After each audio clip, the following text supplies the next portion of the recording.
Now, in several of our previous videos, we've explained the landscape of American Christianity, world Christianity today. It basically is put into 5 categories. You got your Catholics, your Modernists, your Neo-Evangelicals, your Fundamental Protestants, and your Baptist people.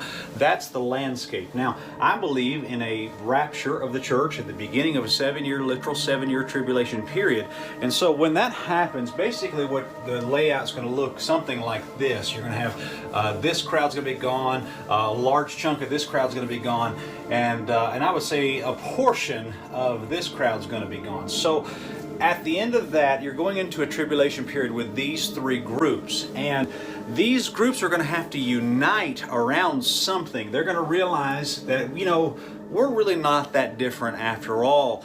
And through ecumenicism, all of these groups are going to unite as one false end times church. And one of the groups that is pushing for this and become wildly popular recently has been something called the New Apostolic Reformation.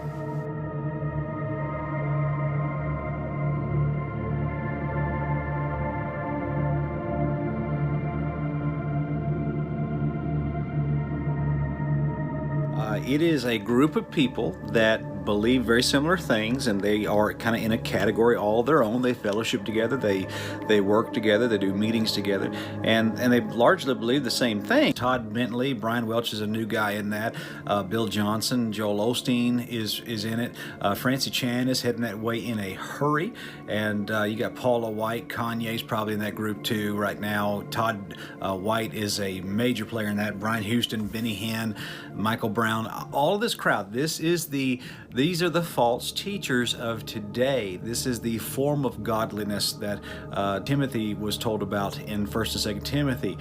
This is the end times deception. This is the false church. This is the harlot church, and they're yoking up with the Pope. And I mean, even Hillsong with Darlene Zschech years ago, they were already heading up and yoking up with the Pope already.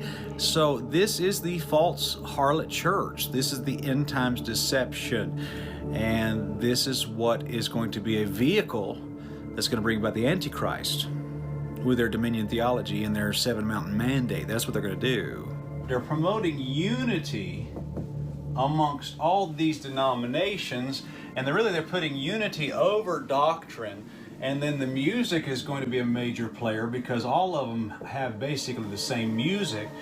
And the one thing that's going to unite them is going to be signs and wonders.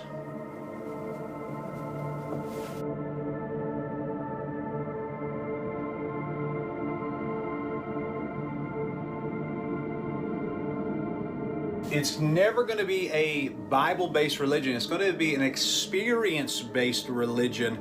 And all of these people are experiencing the same thing, so therefore they're going to drop their denominational boundaries, they're going to drop their doctrinal differences, and unite around experiences.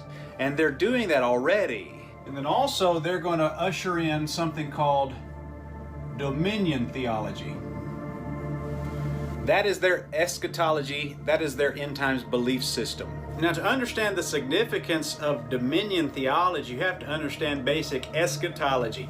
Now, for example, here's the 2 ideas. There's premillennialism, and we'll just put that there, and then there is amillennialism, and which is also basically very similar to dominion theology. Okay, we got these 2 right here. Let's just draw a chart and say here's the course of time, and this is the morality of the world. Okay, and let's just do it this way. Basically, the premillennialism teaches that through time, the world's morality is going to get worse and worse and worse and worse, and Jesus is going to come at the time where it gets really bad. That's basically the premillennial view of end times. Now, amillennialism and dominion theology is like total opposite. These people think that over time they are actually going to usher in a kingdom because the world's going to get better and better and better.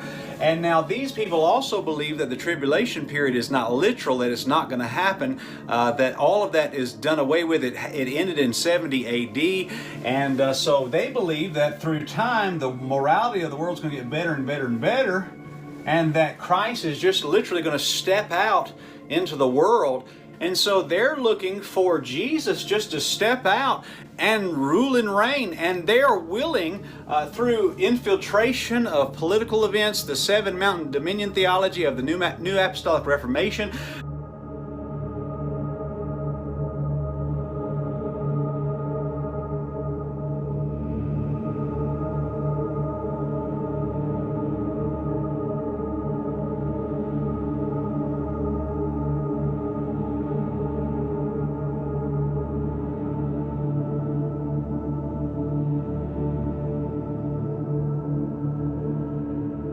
they are actually looking for a Christ, a world leader to step out and to just literally rule and reign and bring in peace.